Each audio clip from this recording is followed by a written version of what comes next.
Welcome back to the Dropped Outdoors podcast. You got your host, Big Sugar Daddy Dusty Russell, the man with the plan. For some reason, he looks like he should be in Top Gun right now. Mr. Landon Scott. Oh, damn, I thought you were talking about me. And then you got Bradley. Y'all have seen Bradley before, but Honored guest. he is back at it again.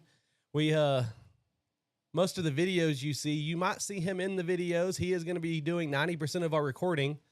So we figured, well, we might as well let him speak every once in a while. I'll try to keep it to a minimum. Oh, okay. Good deal. Good deal. Well, Landon, you know what? Never mind. Hold off. I'm not going to ask you how your week went first. Okay. Happy Memorial Day, my friends. Hey. We are recording this on Memorial Day, which is why I'm so patriotic. Landon has the red, white, and blue looking all good, and Bradley looks like a communist. Got the green. Got the green. I was thinking outdoors. I wasn't thinking Memorial Day. That's on me. I don't know where my head was at on that one. You know, there's a lot of people out there that would like to remind you on why you get a 3-day weekend. I can't even get on Facebook right now because of all the, well, this is why you get a 3-day weekend post. And I actually got a 4-day weekend. Bradley's like, technically, I got 1 day. I got 3 days because I work for 48 hours straight.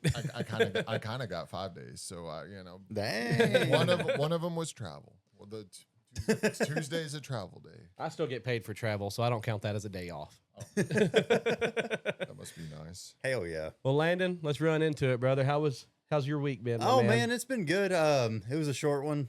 That trip happened and all that stuff. We already went over that, but it was a good week. Obviously cut short. Overhaul was going on whenever I got back, so I kind of handled business, picked up a bunch of valves, and made shit happen. So you get back from your little. This guy goes to like New York to go to a concert. What a loser. We live in Texas, and he goes to the northern states for a concert. Hey, it was 65 degrees up there while we were sitting. I'm not saying it was here. beautiful. I'm just saying it's a little weird that you fly to a concert. I wish I had it like that. I'm jealous. I'm jealous. Hey, it's Sugar Mama doing all that. That's fair. Everybody has already met Sugar Mama. Yeah. And speaking of that, boy, now I'm thinking she's going to be on all the podcasts. We're not going to be able to have Bradley or anybody on. We walk into a crawfish boil and first thing said is like, "Oh, you're the podcast princess." Oh yeah. And now her head, she probably can't come on the podcast because she can't fit through the door. Ain't gonna make it through the door. Her head is all up in there. How did that scenario play out? I was not there yet. You were there by yourself. How did that whole scenario go down? So we walked in and we're sitting there, and then this lady walks up and starts talking to her, and she's like, "You're the podcast princess, right?" And so I was laughing at that and just kind of moved on. Didn't say anything to me. I'm the one that's normally here, but hey, whatever. I'm like, all right. She said, "Your face is forgettable." Yeah. And so we went and sat down, and she's like, "Hey," "I'm gonna have to come on the podcast more." I'm like, "Why?" She's like, "Because she recognized me on there." And I was like, "Oh, okay." I actually got famous before anybody. Local celebrity, watch out. I have to say, it is a cool feeling. If you see me in public, don't do this for Landon because he's a little socially awkward, and he's just gonna be like, "Hey, nice to meet you. How's your kids?" And you're going to be like, "I'm 19 years old." He's going to be like, "Oh, sorry. My bad. If you see me in public, by all means, come up, introduce yourself, shake my hand, whatever. I love that. I have met with 3 customers now. No idea who they were before. All of them follow the podcast on TikTok. That's crazy. Dang. That is nuts. 2 of them in Odessa, 1 in Granbury. Hell yeah. I actually have a story also. Oh, story time. Yes, sir. I'm sitting here watching y'all do y'all's thing last night on the Punchline Project. Shout out again. Yes, sir. Hey, Bradley, did you shout out Dropped Outdoors? Shout out Dropped Outdoors podcast. In our Watch it. Since we're collaborating a lot, did you shout us out on the podcast? With how humorous our podcast gets sometimes, it might have slipped my mind, and that is on me, and I will make up for it. I have a plan specifically to make up for that. Did he just give himself a shameless plug again on our podcast yeah. with how Wild humorous and great our podcast is? Slipped my mind to talk about the little people. I did not say great. I did not say great. I would never say that. Humorous, yeah, I would say that.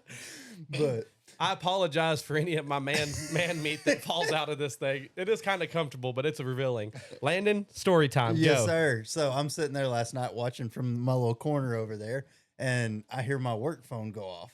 And I'm like, what the hell can be going on now? It's what, 8, 9 o'clock last night? Yeah, we probably didn't start it till 9. I was like, oh shit, here we go. I'm gonna have to bail out of here, go take somebody something, one of those deals.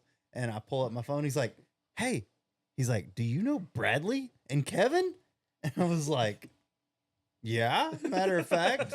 I was like, he's like, and he sent me a screenshot, and it was one from our podcast where Bradley was on here. Oh. And then apparently he saw the same kind of setup with Kevin and Bradley. And he's like, I've known them forever. Used to run around with them and all this other stuff. And Hi.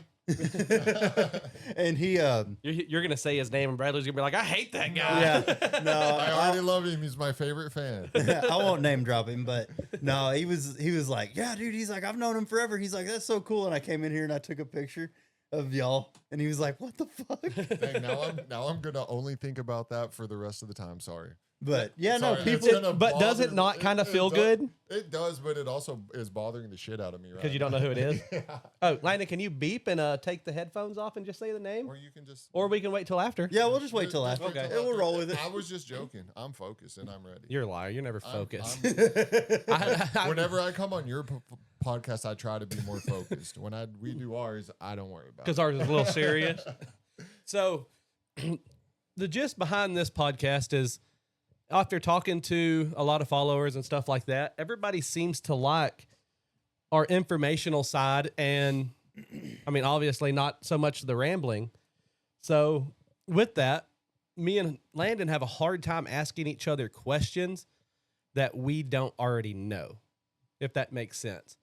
So, we thought with Bradley, it would be great to bring Bradley in, set him down, just hang out and talk and discuss. But Bradley's not really a hunter, didn't really grow up around guns like we did. So he might actually have some questions that we can rattle off, and then he can put his input on, and we'll see if it's entertaining or not. I feel like you put a lot of pressure on me right there. Hey, Nah, brother. No. he did come out and shoot the other day, and that was pretty cool. He did come out I and do- shoot. I He do at least looked like he knew what he was doing. I do like shooting, and I do like guns, and it's one of those things where I guess you can only have a limited number of interest in your life at times, right? I know Yeah. you can switch them out, and to me, guns is kind of like sports. If you're gonna get into it, you're gonna put a lot of time. Like I enjoy fishing. I know probably more, I know a good amount about fishing. I won't. We're not starting a fishing podcast anytime soon. But if I could talk more fishing than I could hunting, whereas hunting, I just have more questions because it's just something that's very time consuming.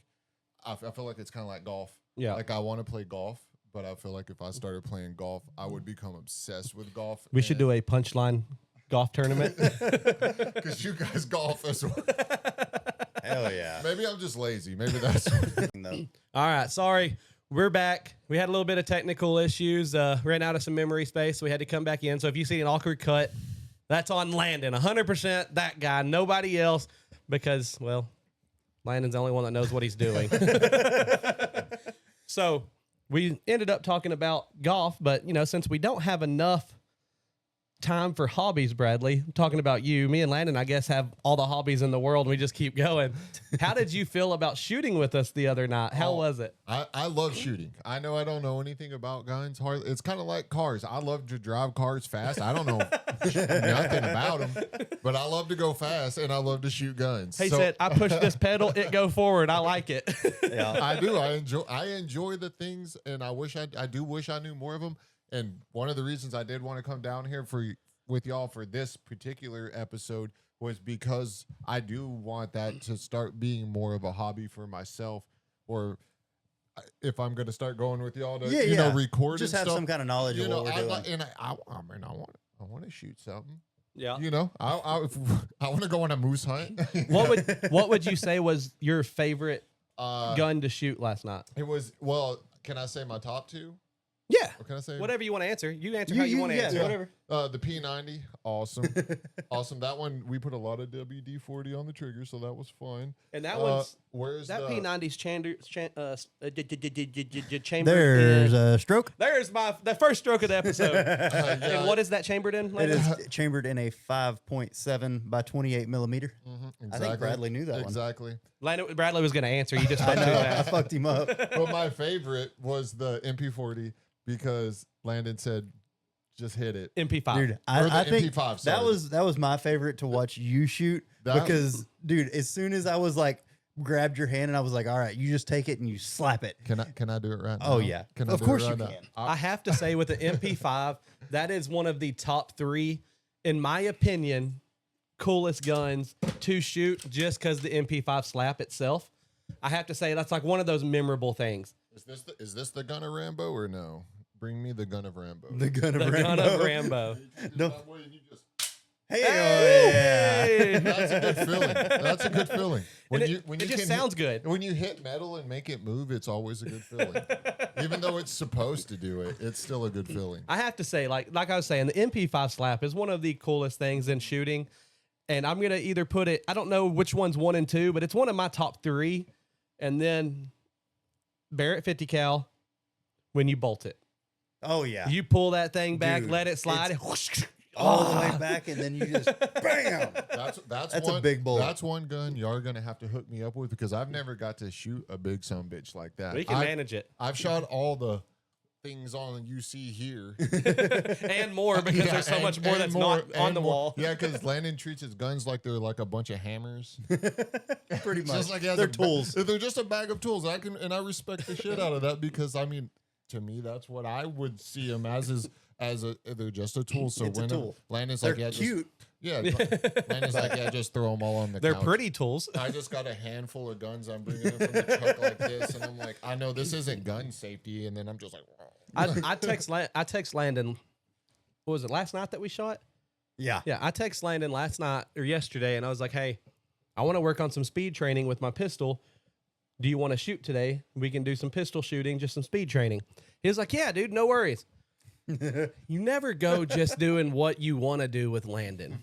I show up over here, and this guy, and I'm going to get off topic a little bit, but I'm going to tie it back in because it all has to do with it. I've had multiple messages asking me, why do y'all need that many guns? And the only thing I can tell people is, you're talking about the wall? And they're like, yeah. And I'm like, that's 5% of the guns in this house.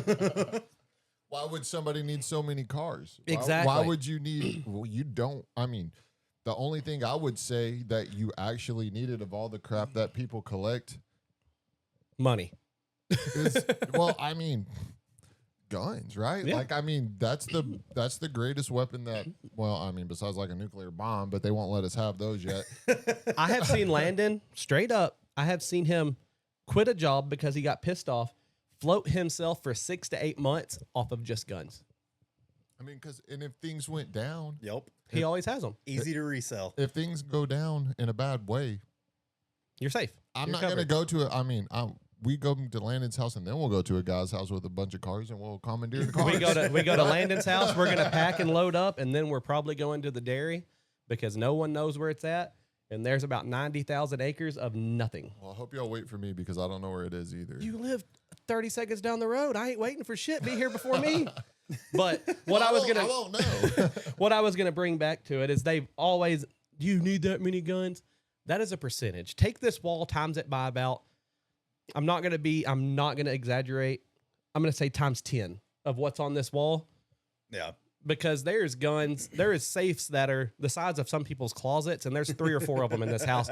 And I'm not talking set up nicely. I'm talking thrown in there just as many as you Stacked can in there pack. on top of each other. So with that being said, I come to Landon's house thinking I'm going to shoot my pistol. We are going to work on holster to fire speed training. That's what I'm thinking. I pull up, his entire couch is laid out with guns. And he's like, hey, I need help carrying all the stuff to the truck. And I'm like, what are we taking? kind of looked down and I was like, oh, it's going to be one of those nights. All of them. We had probably 15 to 25, somewhere in there, of guns laid out across my tailgate. So when Bradley showed up, it was like a smorgasbord of, what do you want to shoot? Just here, shoot this. Yeah. Shoot Here's this. another And I'm one. like, cool. And of course, I'm trying to push everything I like onto Bradley because I like power. I want to know that I shot it. I want to be able to shoot it. You're 10 feet away and you still feel it in your chest. So I'm like, Bradley, shoot this one. Bradley, shoot this one. The revolver gave me that feeling because that buddy kicked. Did it? Yeah. I mean, because the rest of these are pretty smooth, and obviously I don't know that much. Yeah. But to me, the rest of these are pretty smooth. They're not hard to handle. If you've got any kind of grip on you, I guess. But the revolver, in holding the pistol, you don't really get to hold the barrel. So that one kicked on me, and the trigger squeeze was real heavy. Double action. Oh yeah, so Yep. she gave me a nice buck. I said, son of a bitch. I didn't know we were riding bulls tonight. Dude, that's one of my favorite guns to shoot. And one of it is because I guess the historical value of a revolver puts you back in like I'm a gunslinger days. Oh, and yeah. it just kind of gives you that little feeling of, whoo, I'm a man. You know what I mean? But I love to load and unload revolvers. I like pushing a button. I like popping it out one-handed, hit that switch, get you a speed loader, pop it back in there, clip back in, you pop, pop, pop, you're ready to go. Something about it gets me going, but there is something with the revolver that gets your blood flowing whenever you shoot it. Yeah, it's a nice one. Especially the Rugers up here, both of those. That's a 22 over there, and that's a 357 mag over here. So that's the one that was kicking Bradley. Yeah. Kick my ass. Yeah. And I mean, I'm not going to go real in depth on it unless you just want to. No, I mean, wherever you want to go with it. We shoot guns that are 100 times bigger than those. Oh, yeah. But they're rifles 90% of the time. So the kick on a rifle is not near as intense as a pistol, in my opinion, but you have to look at that barrel length. Oh, You're yeah. shooting a 357 relative snub nose that's everything's right there on your hand. So when you shoot, it is going up. You are holding on. Your recoil control has to be on point. Like you have to be ready for it. And he was not ready for it. So it gave him that pop. And that trigger is part of it. Because if you pull the hammer back, like we had talked about letting him do it, but then we were like, no, just pull the trigger. Yeah. So you pull that hammer back and that trigger is so crisp, you just barely, and so you're ready for it. Yeah. But the double action, it's a lot of pull. And then once it just lets go, you're like, wow. So I understand where he's coming from. So is that a normal thing that pistols are harder to shoot than rifles? Technically, yes. I mean, just mainly based on Because that's how I feel. how much base you have. So with the pistol, you're out here and all of your control is in your forearms. And if you don't have good technique, it's going to mess up. Because if you got it down here, that's the way we used to shoot in the 70s and 80s.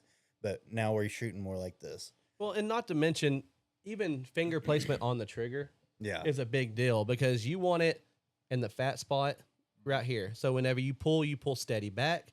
That means the gun is not going to tilt. It is going to shoot where you're aiming. You get too far over here on the tip of your finger and you pull, the barrel of the gun on that pistol is going to pull with your finger. You get too far in here and you pull, the barrel of your gun is going to tilt away to from the other direction. So it's a lot of technique Good with the advice pistol right there. that makes it, you want to keep it on the fat of your finger. That way you have a steady pull towards you. It keeps the barrel in line.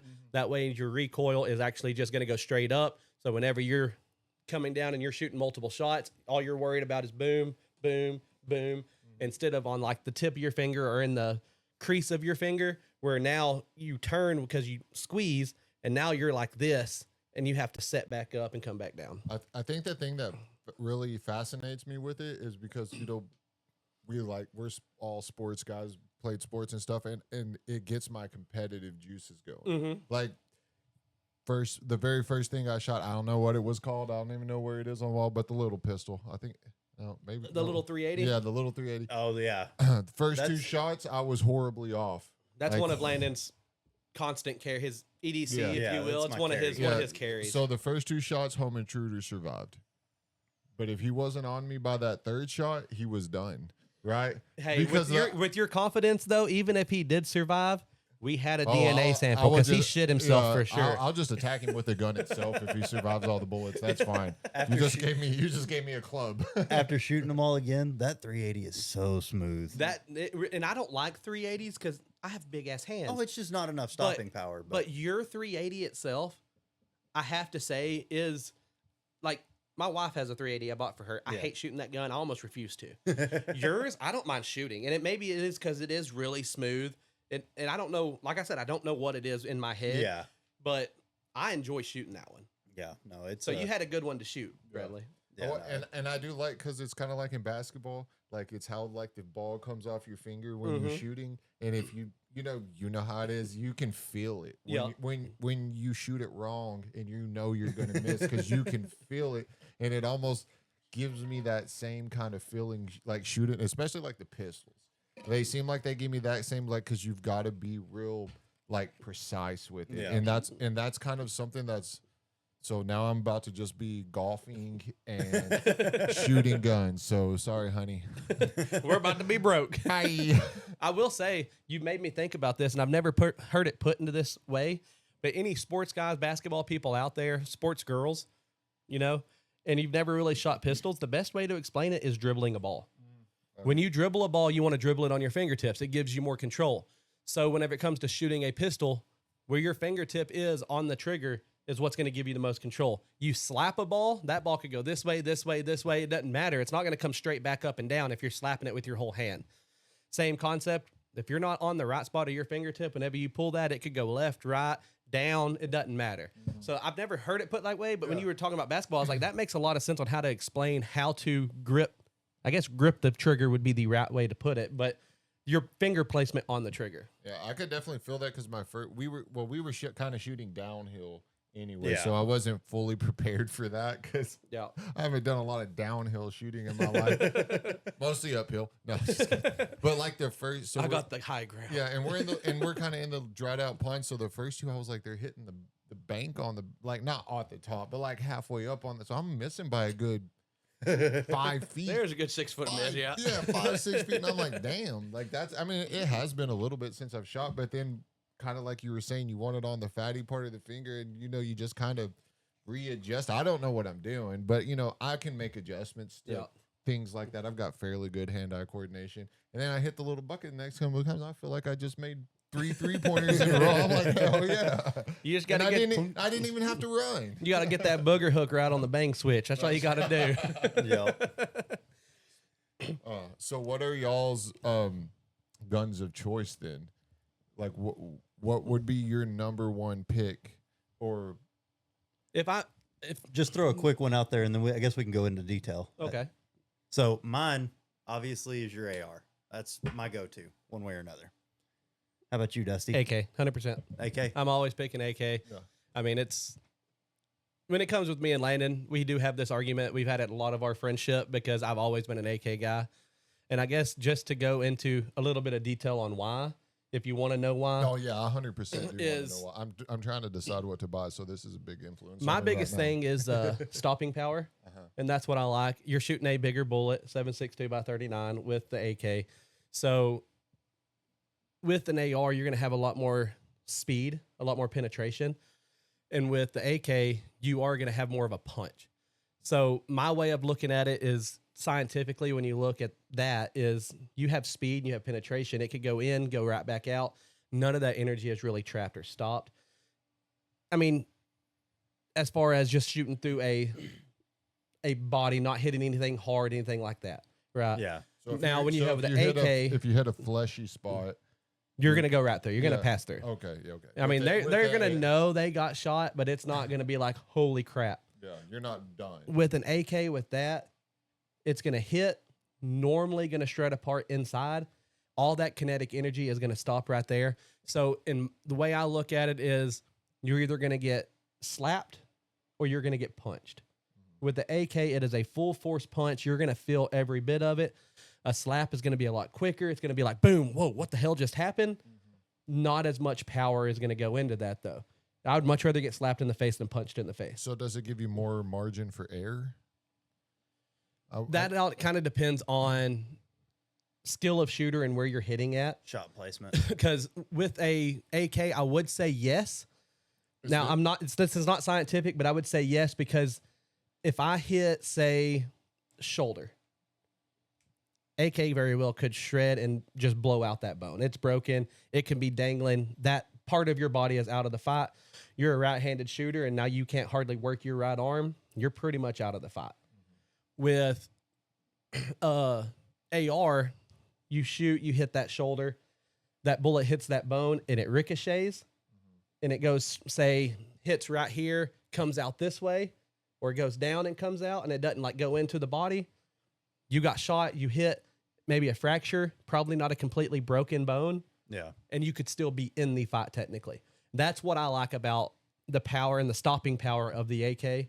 Not to mention, I can throw that thing in the tank, stuff it full of mud, drag it behind my truck, and I still feel safe to pick it up and shoot it, and it's going to shoot where I want. I'm going to be able to rack, shoot, we're good. That's my extent of the knowledge of the AK is that it's a very durable gun. Yes. Because that's what the Taliban used against the Russians back in the whichever war that was. Well, you can ask Landon. ARs, you get, I say a little bit of dust because I'm being an asshole, but you get a little bit of dust in there, it can start jamming up, starts like it's not going to cycle correctly, stuff like that. And it takes a lot for an AK to do the same thing as an AR.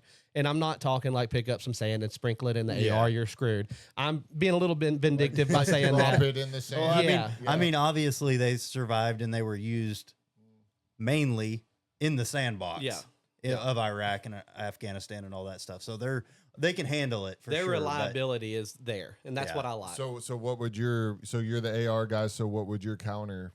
So man, with mine, I love the manual of arms. Everything that you pick up that is an AR platform, whether it's in 308 or whatever, it's all the same.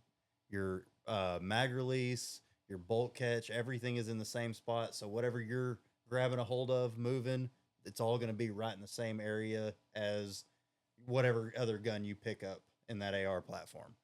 So what would you rate its durability? Oh, durability, it's still great. Like I said, it survived. So it's like an AK, like a 10 out of 10 on durability. In my opinion, I would put AK as a 9 out of 10, 10 out of 10. Yes. And then where would you put the AR? Like 7? Yeah, probably 7. So it's reliable. Yeah. Oh, yeah. No, okay. I mean, don't get me wrong. If I didn't have access to an AK, I'm grabbing an AR. Okay. They're very close. I'm just more of a personality wise and like in my head, what I'll look for. AK checks all the boxes where the AR doesn't. Yeah. Where with Landon, his is different. If it turned into a problem, the U.S. wouldn't have used them. Right. So that's the AR is the military. That's what our military uses.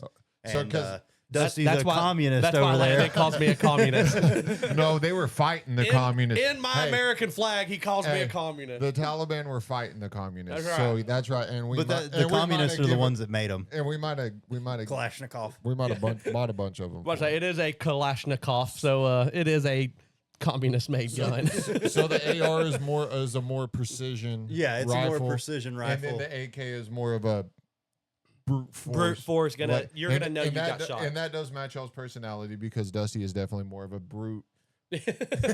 Fucking barbarian. Yeah. Here comes the wrecking ball. How many people carry a tomahawk as a secondary whenever they're hunting? How many people have suggested naked guy with a tomahawk as a home defense weapon? Hey, a tomahawk. I have a tomahawk holster that if I go hunting, I have a tomahawk on my leg. I carry a tomahawk almost any time I go outdoors in that kind of atmosphere. 1, you can throw it. 2, you can hit with it. And it's not going to break. You can also use it as a tool to build shelter and stuff like that. Tomahawk, in my opinion, AK-47, pistol, tomahawk, I'm set. Counter question, what is your favorite knife? What would be your melee weapon of choice? My melee weapon of choice? We're going to go with a K-bar. It's just a big-ass, damn near a Bowie knife. It's just a big-ass knife that's thick, a lot of steel to it. So we're stopping power. Very hardened. That motherfucker. It's not gonna break. Yeah. It's very hardened. It's a good outdoor across. We just got power shortage in the whole house. You want to pause that, Landon, until we can get back? Yep. Let's Wait. All right. Sorry, we had a power outage this time. Boy, this is making it hard to record. So what we were talking about is my melee of choice that I like to carry is a tomahawk. Landon's is a K-bar. And you were asking a question when everything's shut down. So, well, so the first thing which I was asking, so the K-bar is more of a what? It's a heavy duty survival knife. That thing, you can beat the shit out of it. You can hammer on it. It's going to take it and keep on giving. It's not as much of a, hey, let me go stab somebody, as much as it is just a great tool to have in any kind of combat it'll be scenario. a tactical stealth tool, but it's heavy duty as far Right. as you're not going to just break it off into something. Yeah, so your gun choice and your melee weapon choice matches your personality so well, because when I think of like you, Dusty, you're more of an outgoing person. So if there's 10 people standing there, you're just gonna go talk to all I'm of going them. to take the tomahawk to everyone. All of it. Yeah, he's gonna show everybody his tomahawk and show everybody his AK. Whereas Landon is more of a, I don't want to say standoffish, but he is more of a reserved person, especially around random people. You can hide me in a corner. Yeah, so we'll put Landon in the corner over there. He's going to be in the corner with his with his AR. with his flight simulator glasses on, with his K-bar in his mouth and his AR strapped to Yeah. his chest. and Landon's going to be looking for that one person that he feels like that he can really identify with, I guess you would say, and approach that person, versus Dusty doesn't care if half of those people think he's dumb. Yep. If he got 5 of them on board, then he's good to go. I got 5 more friends. So I love how your gun choices really are, I feel like they're a reflection of your personalities, Mhm. which I think is cool. I don't know. But say Landon's one of those that he's going to be in the corner and he's going to be like knowing where all of his exits are, everything's tactical, ready to go. Dusty's like, oh, shit's going down. I'm going to run through this window real fast. Like, we're good to go. I'm here. I'm in the middle of it. Fucking sheer barbarian. Yeah. and it's so like going back to the AR. So AR, in our military uses it. So it's a great weapon as long as it can be properly maintained. Yeah, it needs so to be it properly would maintained. be better for a more advanced military, because Right. we used it in Iraq and Afghanistan, but there and wasn't an issue. That's why those guys are so meticulous. Every Right. time they come back from whatever situation, they're cleaning their rifles, doing that stuff. And those damn, yeah. Iranians or insurgents or And- whatever you want to call them. Right, and they so ain't cleaning and shit. And then if you're on the other side, you're getting the shit bombed out of you, and you're having to hide in caves and stuff like that, where you don't have the time and probably the resources Yep. to be able to clean this every day meticulously, the same way. Versus, and so they would rather use the AK Well, or the AK, right? Yeah, and that's another thing on why I would choose an AK as well. If you went to a military setting, is like, say over there you're fighting, your AR goes down. You can't just pick up a mag off of somebody else and slap it in there. Where 7.62 by 39, that's what they're all shooting. So any kind of people on the other side, that is just more ammunition for me. And I don't really think about military setting or like zombie apocalypse setting whenever I think about guns. That's all I was thinking about was zombies the I whole think time. about government shutdown, stuff like that. Right. 7.62 by 39 is one of the most produced ammunitions in the world. So Yeah, if you're in Russia. it don't matter. It's serious. Period. It's still like, what is it? Number 2, I think. Yeah, it may be number 1. I think 9mm Luger is number 1 most produced. I gotcha. You That's might be wrong, but I'm pretty sure. Regardless, they're in the top 3, both of those two. So any kind of 9mm or 7.62, you're going to have access to a lot of ammunition. And whenever I think about government shutdowns, what's going to be the easiest for me to get my hands on? And that's kind of why I go with that. Same way with the Tomahawk, same concept. That tool I can build shelter with. I can literally do anything tool-wise with it that I need to do. And you're not a precision cutter with it. So where with a K-bar, you're going to have that thing filed down to a knife edge to be able to cut, slice, stab. Mine's more of a blunt force. I just have to get that thing where all the burrs are off, and it is going to hack into whatever I hack into.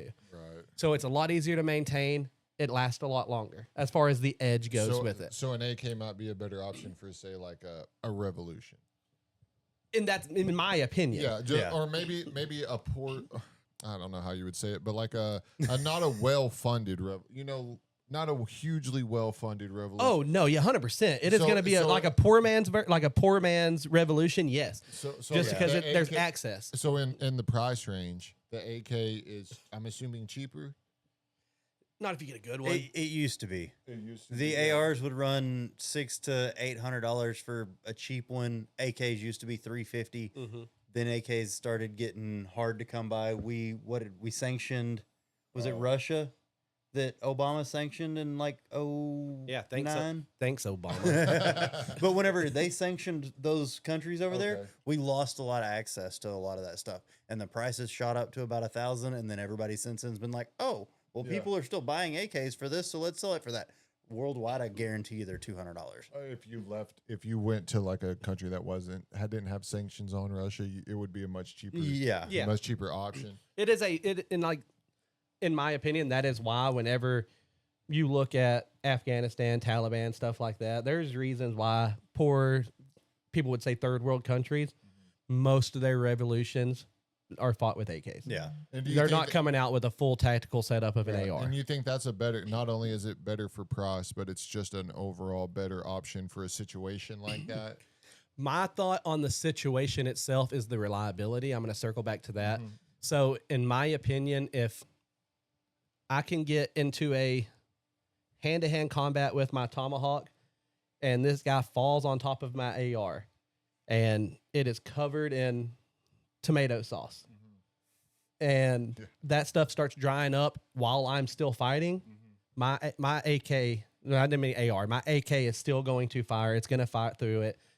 The reliability is there. Where AR, I feel, and it's not guaranteed, but I feel like the reliability is not as much there as far as jams and stuff like that. That AK is going to be able to keep running, keep cycling, keep going through, where the AR isn't. So in that kind of situation, yes, I circle back to the reliability on why I think it's a better option. Because that's kind of how I think about guns, right? Yeah. And weapons in general, because you guys know me and how I am not on camera, but the Constitution protects it for a reason, a specific reason, and it's not necessarily hunting animals.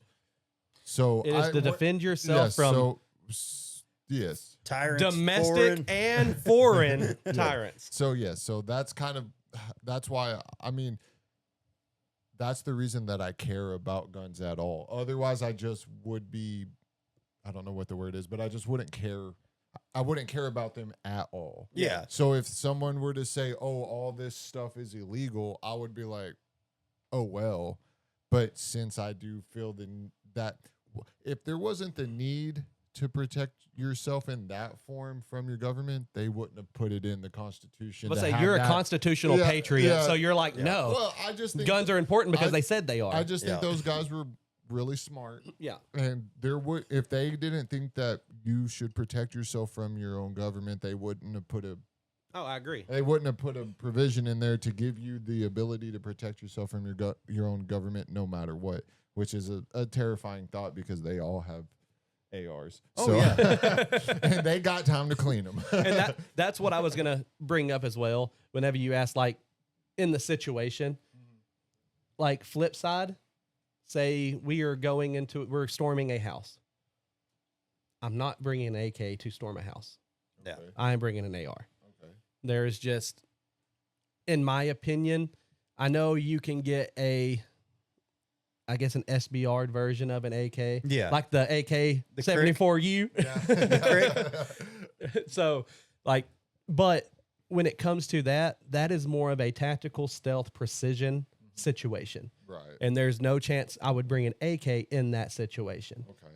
So, Is that because you can't like put a silencer on it, or is that because No, they can take all the just a silencers and stuff too. they can take everything like that, but I think situationally, if I'm going into a house to, say, secure a hostage, I want speed and precision. I want, like, the tactical advantage. And I feel like lethality-wise, if you were good with an AR, you were going to be more lethal than you are with an AK. Because you take, let's just say, like, a guy that was in the military and put in, like, expert shooter in the military, put an AK in his hands, he is going to dead-eye dick whatever he shoots at. Put an AR in his hands, he's going to dead-eye dick whatever he shoots at. But when you think about somebody like that can do what he wants to, you put him in a stealth situation, you have more of a compact, sleek, tactical rifle like an AR. He is going to be able to maneuver and move more quickly than he is with more of a bulky AK, in my opinion. More modularity. Obviously, your magazines per 30 rounds are going to be lighter, just because the nature of the beast, the bullet's lighter. On top of that, you've got room for lasers, stuff like that you don't have on the AK. For the most part, you can add them. It is a thing, but they are going to be quicker with an AR than they are an AK. Speed and precision. So it's more geared towards the owner. Of the gun. Yeah. Whichever way you go like he was on there, you put me on an AR and somebody that's been in the military and has done this, they're going to be on an AK. They're going to be way faster than me. Yeah. But that's just because they're training. Right. But I truly think, to back up Landon's thought, is if you put that AR in the same hands as the guy that just whipped his ass with the AK, he's probably going to be faster with that AR than he was with the AK. Yeah, I agree. Okay. Well, that makes sense. And me, I'm not exactly built for stealth and precision. So I want brute force. I want That's you right. to know you got punched, Right. and you to think about what you're doing. Right. So maybe it's where your preference is, where you where it's you what's start comfortable. thinking, the way you start thinking about, like, if I'm going to pick my favorite gun, maybe it's even the scenario that you put yourself in. Whereas I could see Landon like laid up in a tree for like 3 or 4 days, waiting for his target, whereas Dusty wants his target today. Yeah. and that's a personality. That's very much a personality thing. Yeah. That's very much. And I think even I when found it that comes so to interesting. well, even when it comes to like a DMR, so when Not a DMV. not a DMV, contrary to popular belief, they are different things. But in a separate universe. yeah, a designated marksman rifle, so more of a long range precision rifle. I'm still going with in my opinion, more of an AK platform. But again, the same reasonings behind it. I want stopping power. I want stuff like that. So, and it also comes down to looks. I'm not going to sit here and lie. I love the look of an AK versus an AR. And a lot of mine is I'm a big dude. I have broad shoulders. I have big old burrito fingers. I don't feel as comfortable holding this is going to sound insulting, but I'm not meaning it insulting, a more of a petite gun like an AR, where I am a bulky, hefty gun like an AK. Okay. So it comes a lot down to comfort. And I feel like if you're comfortable with the firearm, you are going to be better with said firearm. Okay. Like that MP5, I could probably take that home tonight, shoot 200 rounds a day for the next 3 weeks, and come out here with Landon, and he would probably still outshoot me with it because I'm not comfortable with compact. I'm not comfortable with petite. I'm not, and he is. Yeah. Like, he is going to be able to move with it, run with it, shoot with it, where I'm still going to be awkward, even after practicing with that same exact gun more than he did, just because of the comfortability with it. Yeah, that makes a lot of sense. I really do think that it is kind of, it's very interesting that you both are so different in your personalities, and it almost shows in your guns. Or in your preference of guns. Yeah, right. So Landon, let me ask you this. Yeah, to bounce off of differences. Yeah, I just told you my DMR type mindset. So a long range, you want more of a long range rifle, right? Say marksman sniper rifle. What are you going with? I'm basically just taking the step up, going from an AR-15 up to an AR-10. Whether it be, if I had an unlimited budget of $15,000, would go with the Knights Armament M110 along those ranges. But if it's more like my budget, we're sticking to like the. Let's take it as a government shutdown. We just ran into a room full of guns. You can take your pick of what's there. So you don't have to worry about budget. Yeah, no, it's an M110. It's a $15,000. I think it's a 308. I'd have to check that to be sure, but it's a badass gun. I do think you're right. AR-10. AR-10 is a 308 for sure, Yeah. but I'm just trying to see this one. Oh, you're talking about this particular one. Oh, okay. If I was going to do an SR-25 that's more my budget, I would probably do a 6.5 Creedmoor just because it's a faster shooting round. You'd probably still get made fun of by people because, oh, you're shooting a Creedmoor? Yeah, you're shooting a Creedmoor? No, it's preference, but no, this thing right. Hello? Yeah, there we go. Damn. Yeah, no, let's see. There's the suppressor on that thing. That is a awesome weapon, but they are outrageously expensive, but that's kind of, so they have room to put, where is this thing going? Right there. Alt.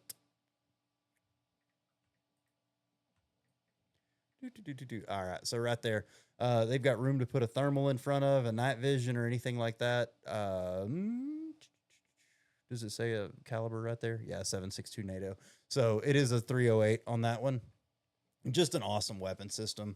You're talking probably a 20-inch barrel out of it, so you're good out to 1,200 yards. It's deadly accurate. Yeah. That is an amazing weapon And that system. thing looks nasty. And the only way to go up from there is basically go 50 cal. You're going, like we talked about, Barrett. One of those, or you go with a 338 Lapua bolt action rifle. And those are our military's go-to snipers. Can you pull up the, leave that one on the screen? Yeah. And then pull up the... Well, I can't do that, but... The Tabuk.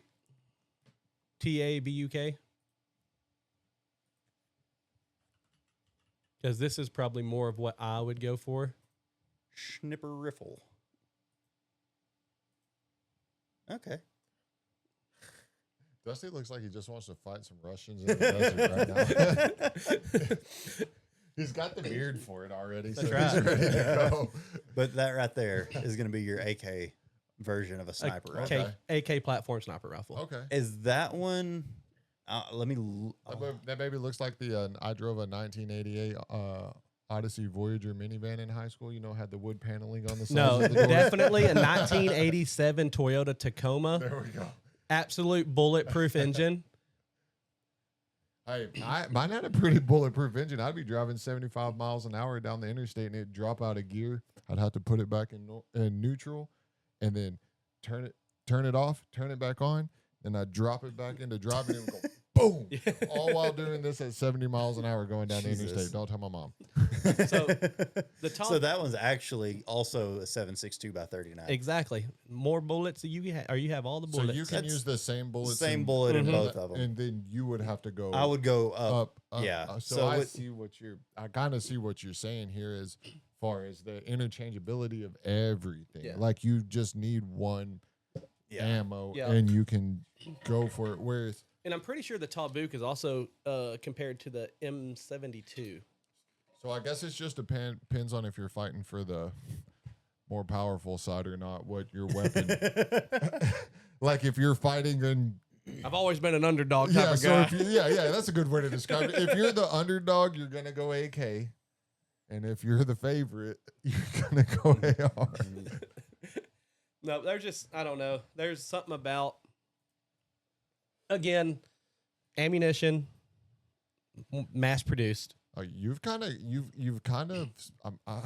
I see what Landon is saying, and everything that he's saying, I'm like, yes. This is probably in general a better weapon, but what you're saying with like, because I've watched too many zombie movies, because I don't know exactly how you go. I mean, I do know how you go about killing a zombie, but I would imagine you would want to go a more AK style because you're going to want to inflict large amounts of head damage. And you miss your shot, hit a chest zombie, right, you're knocking it down. Right, you're at least going to give yourself a chance to pull your tomahawk out. That's right. And then, if you get tomato sauce on your AK, it's still shooting. Fine. You don't have to clean it first. But if you had an AR, you may never get in the situation where they get close enough to you. That's true. But you have to be precise. Yeah. Oh, but yeah. you have to know how to use. So for like, if you were just going to round up a group of dummies like me and be like, hey, let's go do something dumb, you're probably going to give us AKs. That's what I was about to say. That you kind of covered it just then. My exact thoughts if I was going to take somebody that has never owned a gun, never shot a gun, and they were like, we had the government shut down, we had to build a military force, I'm giving them AKs. Okay.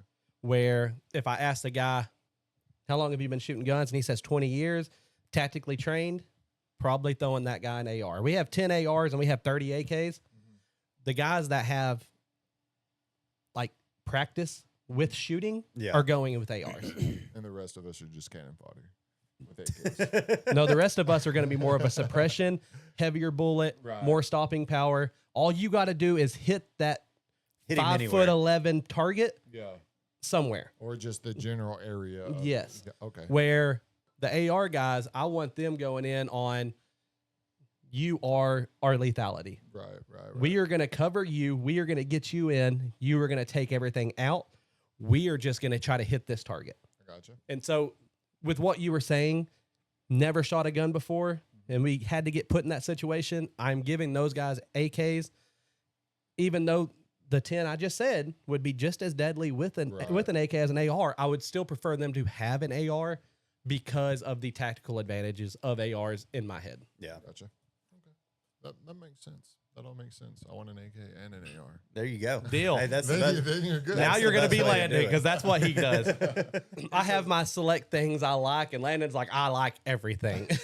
So it's not because you don't like the other one. It's just if you're just like, hey, tell me which one you like the most, you're just picking that one first. See, and whenever it comes to what you like the most, the reason I pick AK in that situation is if shit goes down, I want to be covered. So when I think about things in like future reference, I'd rather have it and not need it than need it and not have it.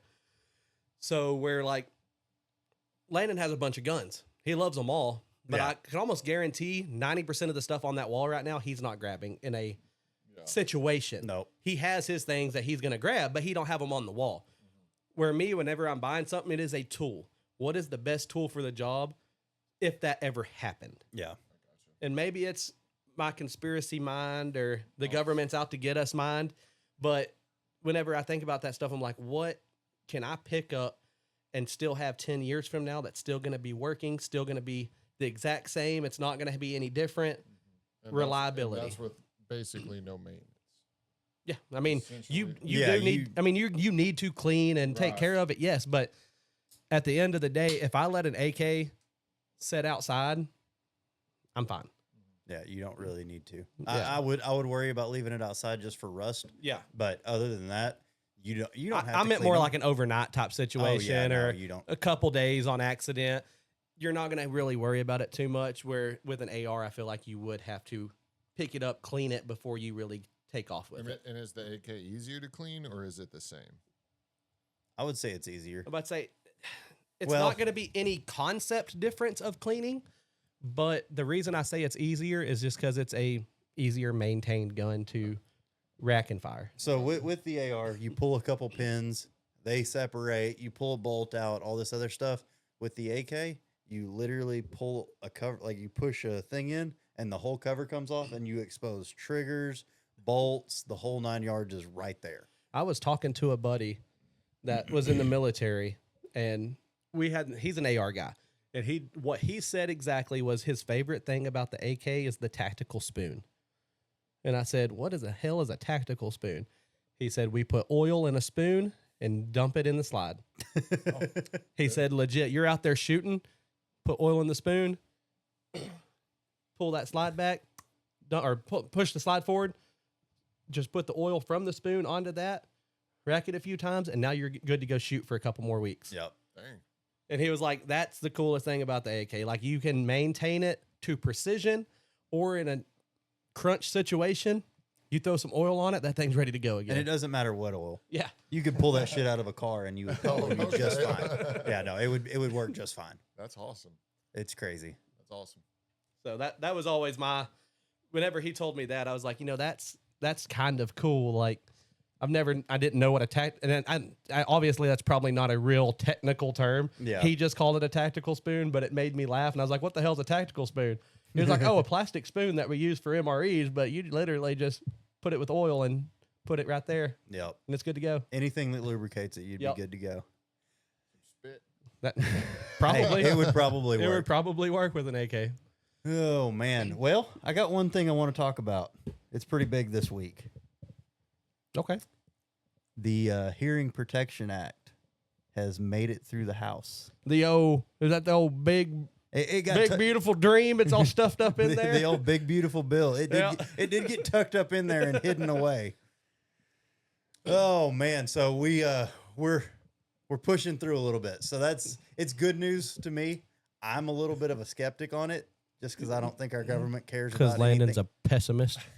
Yeah, I don't think they care about anything we want. So anything they can do to just kind of shove it up our asses, they're going to do. So what is this? So Hearing Protection Act basically was put in place to make suppressors to where they're not considered under the NFA. It's trying to pull them off of the NFA's books or the ATF's books and all that stuff. One of those government agencies that needs to be shut down anyways. National Firearms Act is where they're tucked away under the ATF, So which the- is the Alcohol, Tobacco, and Firearms, so which the- sounds like a grocery store. So the National Firearms Act has limited some of the Yeah. attachments. Yeah. I guess you would say. Yeah. So Well, they haven't really limited it. They just wanted it to be tax dollars. yeah, it's tax dollars, and so it was a way for back in the mob days, the 30s, 40s, all that stuff, for them to be like, you have to get it registered. Here you go. Yeah, and You can then- have it, but you just have to get it registered. So here, let me explain this to you, Bradley, and I'm gonna try to dumb it down to what it is, so anybody can understand it. Yeah. Landon, you're the guru on guns. Yes, we sir. went over that. What does a suppressor do for your rifle? It just quiets it down a little bit. Does it make it more powerful? Nope. Does it make it where you can kill a lot more efficiently? No, not at all. It does nothing but suppresses the noise. Yep. Yes. So to get a suppressor that does nothing for your firearm, you have to pay $200 for a stamp. And send off to the ATF and say, hey, government, please let me have this. Yep. And then wait. At one point, I waited 1 year and 2 months for them to say, okay, you can have it. You're good. After I've already paid them their $200. Yep. So And then I could go pick it up from the gun store that had it for the year and so 2 to months. put it in that, with the act that just passed through, that's in the Senate now, that removes the $200 stamps and makes it where you can just basically buy them. Yep. So I can walk into a gun store and purchase a suppressor and not have to worry about ATF, not have to worry about $200 stamps, that Yep. kind of stuff. You would just get approved just like you would a firearm. Yeah. So whenever I said tax dollars, the $200 stamps, what I'm talking about, the ATF signing off and saying, yep, writing your address down and putting your name on a Oh, yeah, checklist. so it's just a way to gather your information. Gather information and make you spend more money for them to allow you send something that to should Saudi already be- Arabia for trans rights. Sorry, I'm still salty about that. So my not knowing is I know something, right? Yeah. I know some things. So my initial reaction to, because I mean I've kind of known that suppressors and things have been going on with that, but my initial thought was if you were going, the reasoning for banning them, number one would be, I think that most things when the government bans something firearm related, they're trying to protect themselves, right? Because would a suppressor have a tactical advantage? Would it give you a tactical advantage at all? From a long distance, yes, but But not from. That is it's why they're not- called a suppressor and not a silencer. Okay. It does not silence your Are silencers real? Hollywood silence is not a thing. So Call of Duty silencers not real. Not a thing. Okay. If I shot a suppressor outside right now and y'all are in here, y'all would hear it. Okay, so maybe their excuse, because my initial thought, because I knew we were going to kind of talk about this, and when I was looking at it, my initial thought was that, and I don't know how to say this exactly, but in a active shooter situation, right?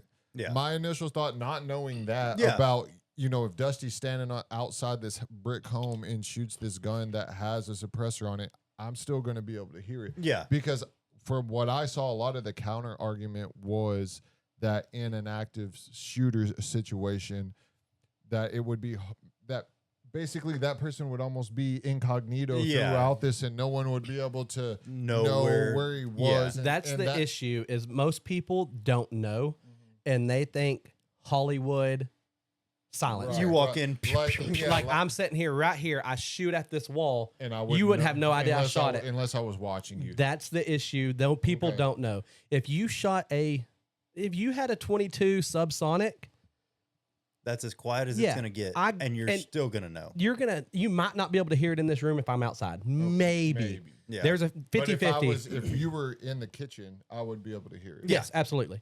And so But if if you were I in shoot a a- building, If I shoot a 5.56, 7.62, Oh God, yeah. anything like that. I mean, you take your traditional 223 or 308 type situation, you shoot it with a suppressor. Even if I am outside and you are sitting right here and y'all are talking, you're going to know I shot that gun instantly. Yep. because looking into this, a lot of the counter argument was exactly that it would make it harder to detect gunfire, especially in a public setting, because I think that's what everybody's main fear is. I don't think most people, I know there probably are, but most people aren't going to watch this and be like, uh-oh, these guys are crazy, right? But if you were doing this in a mall, and you had this in the background, then that would alarm people. So that was kind of Most people that know guns still wear ear protection with suppressors. Okay. So obviously it is not making it dead quiet. Yeah. So a lot of the counter to that would be uneducated. Yeah. Would be Yes. an Of course. So yes. that's an uneducated. So if I just made that counter argument, you would consider that an uneducated counter argument. Absolutely. Not that you literally don't know that a suppressor is not gonna. Yeah. No. You let me go hide in the woods. I could prove Right. it wrong. I could go hide in the woods right Right. now. You could stand outside at the house. I could shoot 5 rounds every 10 minutes, and I guarantee you could track me down within the first 5 rounds, where you probably wouldn't need the second round of 5 rounds To get close, to know to have an idea of In where a I'm at. general If not, area. if not even find me and you're talking about with a suppressor. with the suppressor on. So maybe even like on the sniper that you had pulled up on the what was it, the 10, the M110. the M110. So if you're shooting at 1,200 yards, if I'm the target, I'm not going to hear it. But Well, if you're shooting at 1,200 yards without a suppressor, if you're the target, you're not going to hear it. but people, right. But Well, people, because there's you hear it's kind of a lightning and a thunder situation. Right. So you wouldn't hear it. So if before you're the bullet that's hit. my argument to that, and I'm not saying like you're an idiot for saying that. I'm saying in general, Yeah. if you are sniping somebody and you're shooting at 800 yards, it is a lightning thunder situation. Okay. The lightning is gonna hit you before the thunder makes the sound. Yep. So I So guess it would you be, are not gonna hear it. Period. So I guess the better way to say it, if I was Landon's tried to snipe me from 1,200 yards away with a suppressor, and you wouldn't hear it then. No. Like if he hit You would me, still hear it. You would like still hear no. Okay, so you would still hear it. Yeah. even with It this. is not like, especially on a gun like that with a full powered round where you're trying to reach out and touch somebody. It shoots, and then you will hear a lighter, lower crack. At 1,200 yards, it's going to be pretty faint. You're not going to be like, holy shit, like that guy over there just shot a gun. Right. But it also cuts down on muzzle flash too. Here, I have a theory. Y'all Yeah. follow me here. Yeah. You ready? This microphone is a noise suppressor, Yeah. correct? Oh yeah. Can you still hear me? Yes. You get what I'm saying? Okay. The people on the TV can still hear me. Right. You can hear me better, Right. Yeah. Right. but it did not silence me back there. It suppressed the noise. So so just looking into this, that is the counter argument. I don't know of another, because I really did try to look at the other side of this, especially me not being a gun enthusiast. Yeah. So I did try to find, and that was the counter argument, that in a unfortunate public Yeah. shooting Situation, situation that you wouldn't be able to, that the police wouldn't be able to identify the shooter as fast. But basically what you're saying is, it in a open, in a building, I don't want to say which one, but in a building where it's, roof isn't super tall or anything, suppressor, no suppressor, it's going to be loud. You're going to know it happened. Yeah. Yeah. Okay. Yeah, for sure. And honestly, suppressors, they're going to take your gun from, say we're shooting a pistol, Mhm. takes your pistol from this big Right. to this So freaking you big. got more to handle. Yeah, so right here on this one, Oh yeah. you're talking a bigger pistol than that one. So then you're more noticeable. Yeah, then you've obviously got So you're more. just gonna reduce down on muzzle flash, and that's about it. Yep. I mean, would you say even muzzle flash? Because you still get a pretty big flash. The biggest thing with the suppressor, and Landon, you are the expert, so tell me if I'm wrong. Call me out. Yeah.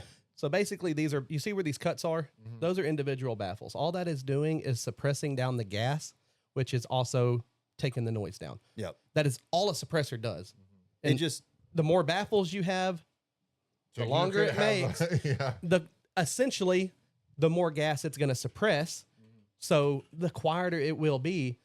But at the same time, you're not going to be walking around with Right. a suppressor this big. Right. So what is the, besides just the general that we live in America and freedom, well, what is that the main pro argument? Well, Yeah, take me that's- take me versus Landon. And I'm gonna go with for the reason why suppressors are handy, why they need to be. Landon has been shooting big guns most of his life, and there's times we're in the vehicle together. You've experienced this where you're sitting there talking to Landon for 2 minutes, Oh, yeah. and he has no idea you're talking Okay. because he didn't wear ear protection. Yeah. Okay. Where I got into shooting guns a lot later in life than Landon did, other than just normal hunting. I still have great hearing. Okay. So the hearing act is to help your hearing. and that's why they call it the hearing. Well, what the hell? Hearing protection. The hearing Act. protection. Hearing protection Act. Yeah. So basically, I just looked one up. 9mm handgun without a suppressor is about 160 decibels. And from there, you throw a suppressor on it, it takes it down to 120 to 130 decibels. So it's So- almost like a helpful earmuff. Yeah, it's basically like having a little set of earmuffs on, but without having that. I'm still gonna wear With a 9mm, you're still going to have gun people wearing earmuffs. yeah, Yeah. I'll still wear. Your So- protection. So whenever I saw that it was the Hearing Protection Act and all that, I really thought that that was a bullshit way for them to get this through, right? You know what I'm saying? Because a politician's gonna politician, and whatever they got to do what they want to do, to spin it, what kind of like the anti Yeah. suppressor. I was like, okay, they're probably spinning this in a way, and y'all have kind of answered that for me, is that they are. Whereas on the pro side, that is actually the sole reasoning, or 90. The sole reasoning to have a Otherwise, suppressor. otherwise, there's really no other reason to have a suppressor besides maybe you're a sport shooter and you shoot a lot of rounds. So I'm just gonna put this on to protect myself. Essentially, a suppressor is probably, and I could be wrong on this, but I'm just thinking about the physics of a gun. A suppressor is more likely to weaken your firearm than anything. Okay. The only benefit of a suppressor is it's not ringing your fucking head Okay. when you every shoot time. it. Yeah. Okay. So I pulled up a sound chart right now. 140, which is gunshots and fireworks, and you're taking it down to 120. Let's even call it 110. 110 still decibels. loud. It's called nightclubs, Right. sporting events, right. thunder, So jet basically, planes. standing outside of the Seattle Seahawks stadium whenever they're all going crazy, so that's basically where you're at. Yeah. Yeah, it's taking So it it's- from unbearable, where your ears are ringing as soon as it goes off the first time, to, hey, my head's not gonna hurt if I shoot this. Hey, Right. this is loud, but Yeah. I don't have a headache now Right, because I'm right. watching a basketball so game. It literally is really what they're saying. Yes. Is that this, because that's what I've kind of got here, is that the pros are protect hearing or reduce noise pollution. Yeah. So Yeah. maybe it won't hurt your ears so loud, and if I'm your neighbor, I mean, I'm still gonna hear it, but instead of it being a boom, it's unruly. Yeah. could it's you hear us shooting at your house the other night before you came out here? No, I didn't even know y'all had started. I didn't hear y'all. Oh, you shoot. didn't at all? No. Well, that's kind of crazy because we were shooting like 40s and stuff without suppressors too. Yeah. But So that might not be a good. I mean, yes. They can hear my ARs up there. Yeah, no, I The can. boys will come yeah. out and they'll be like, "Were Whenever- you shooting your AR?" When he's shooting his ARs and stuff, I can hear it. And almost all your ARs are suppressed, are they not? No. Typically, if I'm going out there to shoot, I'm shooting it unsuppressed. Okay. But that's So there's For no. reasons. So there's no. For reasons. So there's no, because I would have to imagine that the counter argument isn't going to be a hunting reason or a just general shooting at a target, just sport shooting reason. It's going to be a tactical reason, right? So there's not a tactical advantage right. for You're- the mo. For You the mo- honestly probably are at a disadvantage with a suppressor on the concept of it makes you longer. Right. One. especially on a pistol. Yep. Two, it's going to make it heavier. Hey, Dusty, can you grab that one right there beside you? And three, Yep. it's. And pull that suppressor off for him. I just want to let him feel how heavy that thing is. Let me finish my thought. Okay. But one, it's going to make it longer. Two, it's going to make it heavier. And three, when it comes down to it, you're like I said, you have your bullet coming out of a barrel. Now it's going through 10, 12, 15 baffles. You're honestly, it's not going to be a lot, but you're weakening your firearm more so than giving it any kind of benefit. Okay. Oh yeah, that does have quite a bit of weight to it. Yeah, you take that and you throw that on your into your barrel, and Yeah. you've now got. That's really going to affect your. I would imagine that would really affect your shot, right? Yeah. That'd be like shooting with a heavier basketball. Yeah, Yeah. I Like mean, that- you're holding that gun. Right. Like, hold that gun without the suppressor, and then with the yeah. suppressor, you will Yeah. tell a Oh, difference at yeah. the end of the gun. Yeah. And then you throw that thing on there.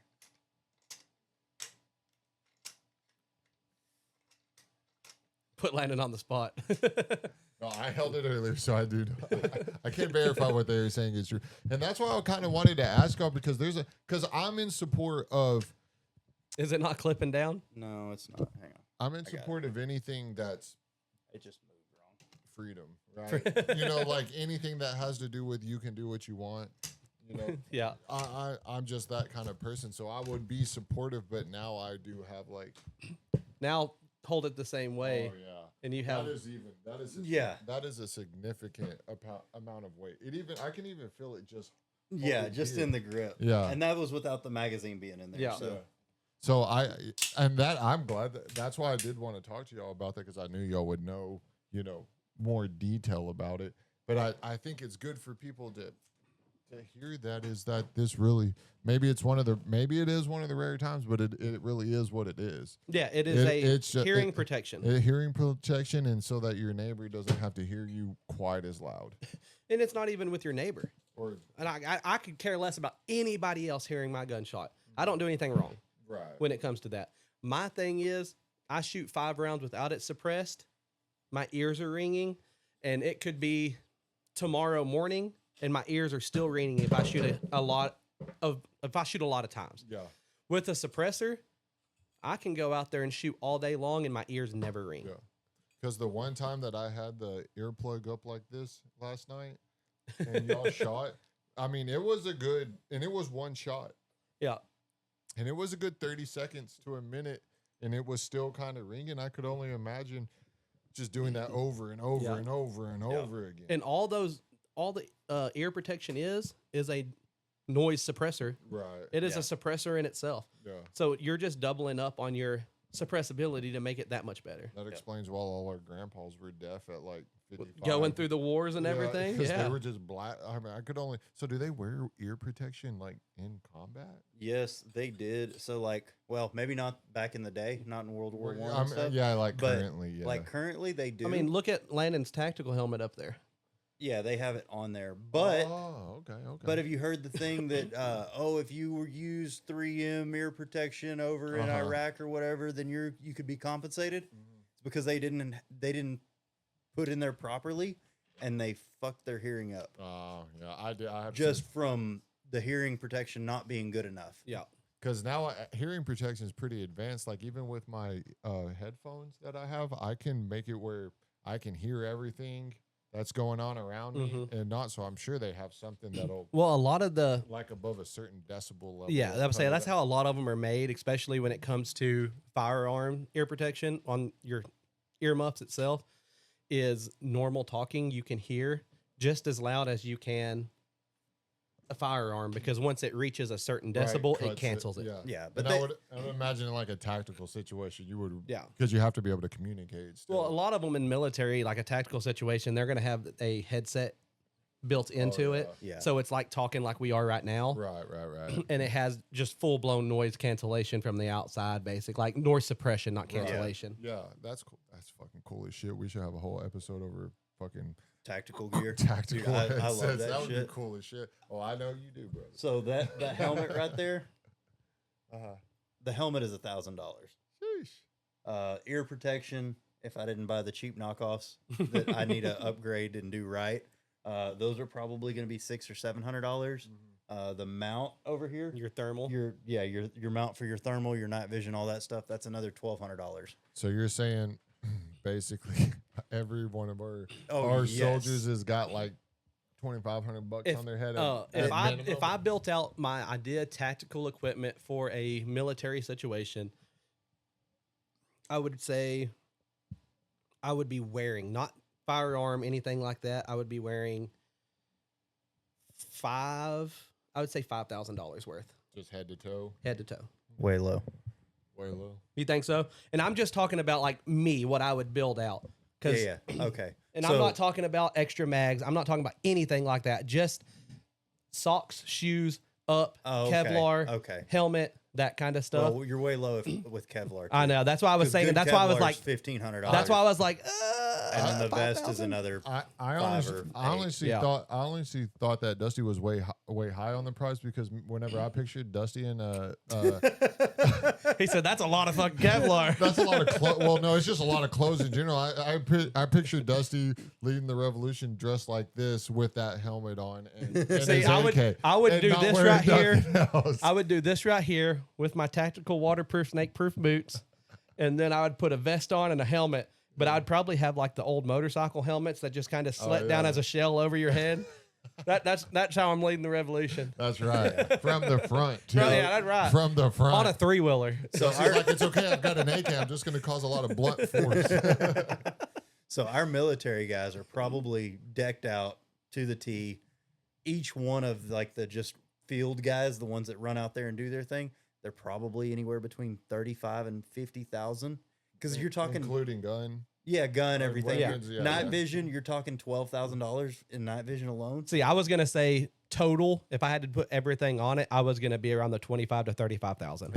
Is that like your standard run of the mill? Yeah, that's that's Like not a a- This isn't your sniper. fucking Yeah. tactical seals or anything like Yeah, that. Like, This is this just guy's got a infantry. basic ass AR. They've thrown a Trigicon on there, and it may have a flashlight and maybe a suppressor if they're lucky. yeah, And It's still running. they're running that. now, You're- now we know. I guarantee if you get some of those tactical guys, like the actual SEAL Team 6 type people, Oh, I yeah. guarantee that some of them could be running $100,000 worth of a yeah. setup. Oh, yeah, for 'cause sure. They probably customize 'Cause you're running- everything. A lot of those Well- guys will run quads. So instead of having dual night vision, they'll have 4. So then they've got a pano view instead of that, and those are $45,000. And a lot of those aren't just One night pop. vision. A lot of those are push a button to change, whether you want night vision, you want thermal, you want infrared, like those that, what is it called whenever you have that invisible laser on your gun, but you can see it, IR. the IR. Yeah. So, What? I can't see it, but you can see it? Yeah. yeah, That's it's a holy laser that shit. goes on your That's gun. not cool. Laser that goes on your gun. I could point it at your chest. You would have no idea it's on your chest. You put the we're- old goggles down, it shows everything. So cancel the revolution. That ain't going to happen. No, but that's the part of the Constitution. Yeah. We can own the same we thing. can own that Oh, shit. yeah. Fuck yeah. We just need that and a couple of nukes. We'll be set. Hey, No big deal. but the way I see it, we would have to fight our own. So the government, if they started to come at us, we've got to fight our own people at that point. Yeah. But who's gonna fucking side with those Yeah, motherfuckers? I don't. Well, my thought on it too is whenever I look up And this any isn't kind me of saying I want to start anything either. whenever Just I in look up case. any kind of tactical training, I look at it in a guerrilla mindset. I'm more of a. Have you ever seen Red Dawn? Yes. Whenever I think about tactical training and the way I want to train and that kind of stuff, I'm a hit and run, loot, get out. Like I'm talking within 5 or 10 minutes. I want to pull up, do my thing, pick up excess ammo, weapons, anything that's on anything, loot what I need to loot, get out of there within a 5 to 10 minute window. It is going to be 100% guerrilla warfare, hit and run style. I feel like that's the only way you have a chance as a civilian, militia, I guess would be the right word, versus a structured military campaign. Right. So whenever I think about that kind of stuff, a lot of their advancements that they have aren't going to come in handy because it's going to be ambush settings, hit and run, be where they don't expect you to be type situations. Yeah. That's going to be the only way to really do it. And then which brings in my AK. I was about to say, and then the AK seems like it would be the advantage there, Yeah. right? Okay. Unless we're looting military bases, and then it's all ARs. Yeah, then I'm going to have to be the only person in our militia with an AK because I'm petty. And I'm like, no, I want this We're one. going to be scavenging just for some 762, right? 7.62 by 39. Shit, look at me go, boy. 762, who's got some? We need some. But say we're going to have 10,000 rounds of 5.56 and have 2 mags of 7.62. And I'm like, nope, I'm taking the AK. Taking the AK. They're like, Dusty, we need you for this mission. He's like, I ain't got no bullets. Yeah, I'm out. But what about these 50,000 rounds right here? Can't use them. won't use them. Does it look like I'm built for speed and precision? Yeah. Dusty says in our revolution constitution, it says I get 7.56. Yeah. If I want. No, I do find that very interesting because I don't know. I know we're all kind of on the same wavelength, but we all, even though America might be the most powerful country in the world, our first instinct is to go to guerrilla warfare. Mm-hmm. Like that's our first. I think it's just built into all of us. Oh yeah. Growing up, and you learn how we fought the Revolutionary Mm-hmm. War and where we all watched the Patriot. I mean, I'm sure that's pretty accurate, right? They didn't have no. They were all probably deaf though. Yeah. I would imagine that a black powder musket is loud as shit. Mm-hmm. Well, my thing is, and it's not like I just instantly go to guerrilla warfare. When I think about tactical advantage versus us training in a backyard on a range, doing the best we can, versus having military tactical. I mean, don't get me wrong. I know a lot of people that have military tactical training that would be coming in on our side to train us. But at the end of the day, when you think about a civilian force versus a structured military force, the only logical step is ambush. Right. Yeah. Get the advantage where you can have the advantage. You just don't have the training to be able to pull any. You're not going to be able to head it. Yeah. That's just like the Revolutionary War. They didn't have until later in it. They didn't have anything that they needed to be able to head on. Yeah. Well, you look at what the Patriot. You brought that up. I mean, you look at that example. You have your straight line firing lines. The redcoats were destroying the Americans at that point. Yep. And then when old Mel Gibson gets Pull out this there, tomahawk out. Tomahawk. That's right. But when Mel Gibson starts popping up out of the leaves on the side, Right. it creates a panic at that point. Right. So that's my thought, and that's the only true tactical advantage you have. I don't care if I have a suppressor or not a suppressor. You still don't have a tactical advantage unless you're doing it that way. And I mean, I think we've seen over the last 25 years that even as advanced as our military is, that ambush, the guerrilla warfare. Oh yeah, it still works. It still works to this day. We still have casualties in any conflict. Yeah, and even though we're freaking trained to the teeth. Yeah, like if against people that came up off the streets in their fucking flip flops and they're picking up their us. AKs off the ground and starting shooting. And I also think a lot of that is defending your home. You're gonna fight. Oh, yeah. You're gonna fight with. I mean, I don't know what that's like at all, and I'm not claiming to, but I've read enough books and movies. Like, I think about that too. Like, just defending my home and how you think about how you would defend your home against a home invader. And I know that both of you have this planned out. If I have it planned out, I know y'all do.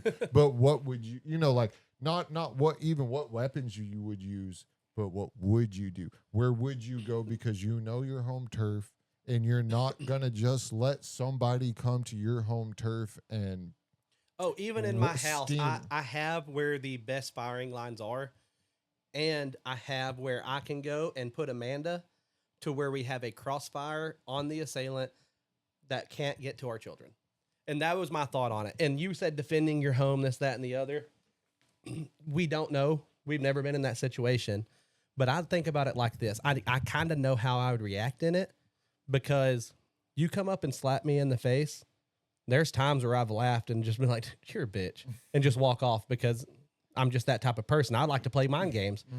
So, I mean, I've had examples on the beach of being punched and I'm just laughing at people and they're like, the fuck?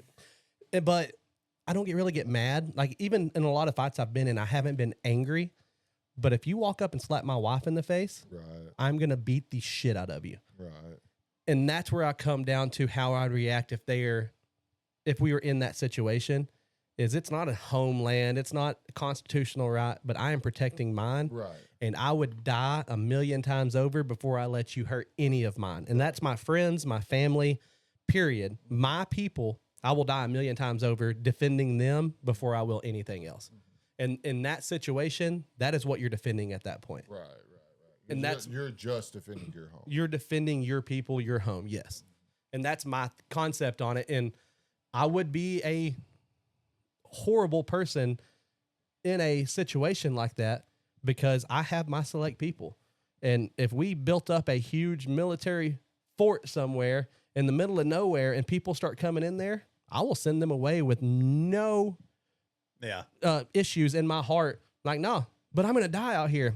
That sucks, bro. Like, if you do not benefit me in some sort of way that I can't benefit myself. Well, let's take Matt Haley, for example. Damn, he's going to kick me out of the fort. No, well, you're my people, so you get in. But let's just take Matt, for example. Matt's my people, but put him as an example, right? Matt's not a gun guy. You get what I'm saying? So as far as the military advantage with Matt, he's not there. But Matt is a mechanic. Right. I don't know how to bulletproof a vehicle. Right. Matt can figure it That out. would be your guy for That's that. my thing though. If you do Yeah. not benefit me in a way I can't do myself or my people can't do themselves, that is the only way you're getting in. If you don't, all you are is just an extra mouth to feed and you're a liability. Yep. Damn. Problem causer and I'll see like that. I'll see myself out. If you weren't our people, honestly, I Bradley, think you can stay. I'll be real. I'm getting just beefy enough, Landon said I could stay. I you- got motivation for the gym next week. But it is the truth though. And all like if I didn't know you at all, Yeah. you would probably get turned away. Well, I'd have to prove something. You would have to prove yourself. Yeah, Yes. 'cause, hey, put a chainsaw in my hand, brother. Yeah. Oh yeah, We and need that's some firewood. Well, I'm your guy. there is people that would have to be in that would help. Speaking of Landon, I might need to borrow a chainsaw. we got some leaves down. He said, "Put a chainsaw in my hand, not I'm bringing my own No, chainsaw." I have a chainsaw. It's out of service at the moment. But that's I don't know. And Tune in next week. We're gonna have a chainsaw discussion. Steel versus Echo. hey, it's outdoors. But no, and I think about it sitting here right now, and I'm like, man, I'm kind of a piece of trash for the way my mindset is. But in that situation, whether I like you, you can be one of my friends. If you're not one of my core group, you don't get a free pass. Right. There's family members that I have that would not get in. You're a liability. Probably the same. So, I mean, at the end of the day, I feel like a piece of shit sitting here talking about it right now. But if we were in that situation, you're a benefit or you're a liability. It causes extra days, weeks, months worth of food over the survival period. Right. If you take in 5 people that don't benefit or don't help the cause, Right. then you're costing yourself valuable weeks and months of living on their behalf. And it's crazy to say, but in those situations, that's the situation. I do find that very interesting because obviously we're not in that situation and never have been, but we can. It happens on Earth now. Yeah. Oh yeah. Right? It's happening now. People are in this situation that we're talking about now, and it's such a conundrum because then your humanity, like me, I'm a softie, right? I am a softie. I just have a soft spot for everybody. Yeah. Call me what you want to call me, but that's my personality. So I might be a bad person to. You would be a bad person to be in charge. Yeah. Like I'll help, but I'm gonna be like, hey, we can help these people. I have this weird thing where I see the potential in everybody, and I do believe that everybody does have a potential, but in somewhat of a life and death situation, maybe the potential It just depends on if you can separate it. We- 'Cause Yeah, right. myself, I think that I've got a pretty big soft spot myself, but I've put myself in that situation in my head, in scenarios and stuff, and I don't doubt a bit that I could be like, no, you got to go. Yeah. Daisy, you got to go. You're ripping out cords. Daisy, go. Get out of here, dog. There's one right there. Oh, and Yeah, that's the no, poor just another mouth that you can and that's feed. the poor dejected look they would give you as they walked away. Was that sending poor Daisy out of the room? There it was. You just saw how the reaction would Oh, go. I would be so bad at being charged in the Yeah, no, apocalypse. But see, and that's kind of my thing in like a life or death situation where what Landon just said, the mouths to feed amplifies. There is going to be a point, even with all the gardening, all the self-growth that you can do homesteading that facility, you are still going to have to do outside excursions. You have 20 people, you might have to do it once a month. You have 100 people, you might have to do it once a week. And that's kind of my concept. You have to do the benefits of having them here outweigh the dangers of having them here. Right. No, and So I if get, I I ha- definitely get If that. us three have to go, we're the only three that goes out on supply missions. Are we going to say, man, everybody here we need? Right. So we're going to be comfortable going out once a week. Or is it, man, there's really 50 people just sitting there not doing a damn thing, and we're putting our life on the risk to feed them, and they don't benefit us whatsoever. My only, I guess my only counter to that, which in the situation that you're speaking, you're 100% right. You would have to make that call. And I guess, I guess it would be personality wise is,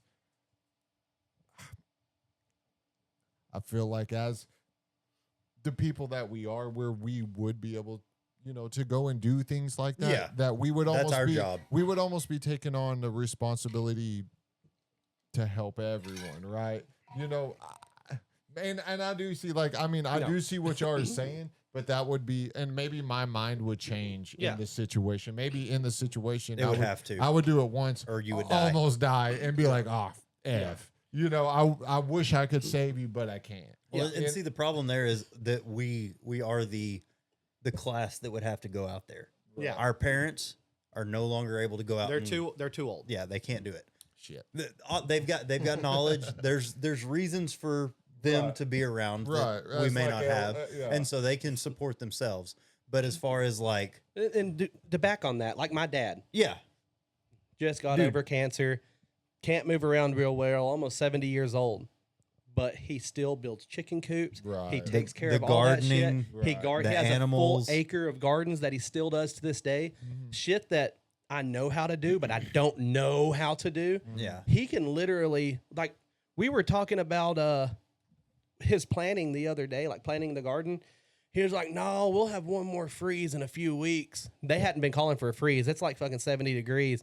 And he was like, so I'm going to wait for probably a month before I start planting. Sure enough, within 2 weeks, we had another that last cold front that Yeah. came in, dropped down to like 20. yep, Very next week, back up to like 80, 90 degrees, he planted his garden. yep. Like, he knows that shit. We don't. Your dad also taught me that horse manure leads to a lot of stickers. Mm-hmm. So that's Yep. there's some verifiable things. So- out there. No, but he told that's me the that thing. at the gas station one day. Is like the older generation, they've got knowledge, right. so they have a place. The younger generation, they're going to be what takes care of us when we're the older Right, generation. right. So they have their place. But for right now, we are the muscle of our scenarios. Yeah. Yeah, right. Our kids right. are too young to do it. Our parents are too old to do it. Our kids are going to be in training. They're going to pretty much wake up in the mornings. They are going to train all day, and then they're going to help out with the chores for the older people the rest of the time. Yeah. Right. The older people are going to tell them, okay, go 18, till this field 18 to like 40 years old, they're the people going out on supply runs, shit like that we're going to have to do. Then once you get to like that 45, 50 range, Yeah. 60, 70, those are where you're bringing in for the wisdom, in my opinion. Right. And not to, I mean, let's look at Joe Rogan. There's going to be outliers. Let's be real. Joe Rogan, if he wants to go on a supply run in that situation, he is going to be perfectly capable. But if Right. you look at a general 55-year-old man, he's not Joe Rogan. Yeah. Right. So that's how I break that up. Like, everybody has to contribute somewhat. And honestly, the weakest link in my head on all of the age groups is the 18 to 25-year-old people, Right. because they're too old to be in training. and they're too young to have a good head on their shoulders to know tactical advantages. Yeah, You and send them in first. I remember They are cannon fodder. I remember being 18 to 25, and I probably wouldn't have been great. No. I would have been. That's all I would have wanted. But if we started training 10-year-olds to grab a gun and run through a house efficiently, How to I check guarantee corners. you by 18, they're probably pretty And good. that's what I'm saying. Right now, 18 to 25 is our weakest link. Yeah. Because we're training these kids Monday through Sunday for 4, 5, 6, 7 hours of sheer tactical training. Those kids, by the time they're 18, and by the time we're getting to that age where we need to take a step back and start learning the gardening and stuff like that, they're going to be better than we ever were. Yeah. And it's insane how a situation like that would really just like accelerate the timeline of your life, right? Yeah. Because it's not that long ago that I'm not saying it was an apocalypse, but these same scenarios were happening when we were settling the American West. Oh, yeah. And when the Irish, whenever they were fighting the British for hundreds of years, like people were brought up in a way by the time you were 18. You were hard. You were probably more where like a 35-year-old would be. Not even as that. far as Think about this. 2020, COVID hit, government shutdown. I don't think people realize how close we really were to something. what is the word I'm looking for, Landon, where basically the military comes in and Martial law. I don't think people realize how close we really were to martial law. I mean, they were talking about it in the White House. Yeah. And martial law is the first step to a governmental takeover where you have no rights anymore. I think if our citizens would have said, no, we're not doing it, It would have been there. It would have happened. It would have been there. But so many people just said, okay, Daddy, I'm just going to go sit down and shut the fuck up. And if they were like, okay, cool. I we don't can think control people y'all. realize how close we really were in 2020. Which is only 5 years 5 ago. years ago, how close we were to martial law in the United States. And that is the first steps to a revolutionary war. I mean, 2020, I was in Midland, Texas, which you go into Midland right now and you go to a Walmart, there's thousands of people in there. And I like driving into Pecos during 2020, it was a ghost town. Dead. Well, me and Landon were listening to the radio, and there was an emergency broadcast that said the words martial law on it. And they were talking about governmental shutdowns, curfews, stuff like that. Yep. And it wasn't like a 7 p.m. you have to be. It was more of that's when they first started. No, we're shutting down businesses. We're shutting down this, like a curfew on that kind of stuff.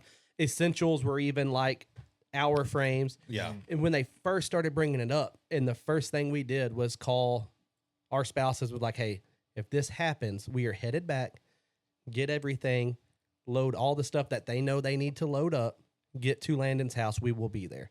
And like we called our family because we honestly thought we were that close to a complete martial law that we were like, there's no way I'm staying where we live at. We are going somewhere else together to hide. And even if it's not like a war situation, martial law, even if it's just a general, where maybe violence isn't breaking out over it, it's still very concerning. Well, anytime you get into that situation, I feel like violence is only a shoulder bump away. It did break out. You get what I'm saying? I feel like it's only a shoulder bump away. You're at the bar, you're both drunk, and you're having a good time, and you get shoulder checked by a guy. How many times have you seen that turn into a fight? Yeah. I feel like once that happens, you're literally a shoulder bump away from mass violence breaking out all over. Yeah. And I would want to be somewhere already prepared for that to happen than I would be trying to get prepared when that happens. Right. Yeah. You are 100%. I think you're 100% right about that. And maybe me and Landon are weird that we think about that stuff and we try to stay prepared at all times. I mean, we were running around with ARs Yeah. on places we shouldn't have been having ARs during those times because I was not leaving to go 300 miles away without something. We were so armed that we would have been fine for probably a solid month. I had 1,500 rounds of AR ammo. That's not including any pistol ammo. I definitely, especially being out in West Texas, how desolate it is out there. I mean, even me not being like you guys, I mean, I might start turning into it a little bit more. But even I was prepared for where was I going to go? My camper was in Pecos. I was going to Pecos because of the simple fact of there's less people. Yeah. That would be my number one instinct, would be to get away from people, because like you said, a shoulder bump could turn into a city burning down. Yeah. I mean, shit, we saw the things that were happening during the like COVID riots and stuff. I mean, I thought Dallas was going to burn down. Yeah. The videos you saw of that were absolutely insane. Yeah. And that's kind of my concept, my thoughts on it all is just, you never know what's going to take place, and you want to stay off of major highways.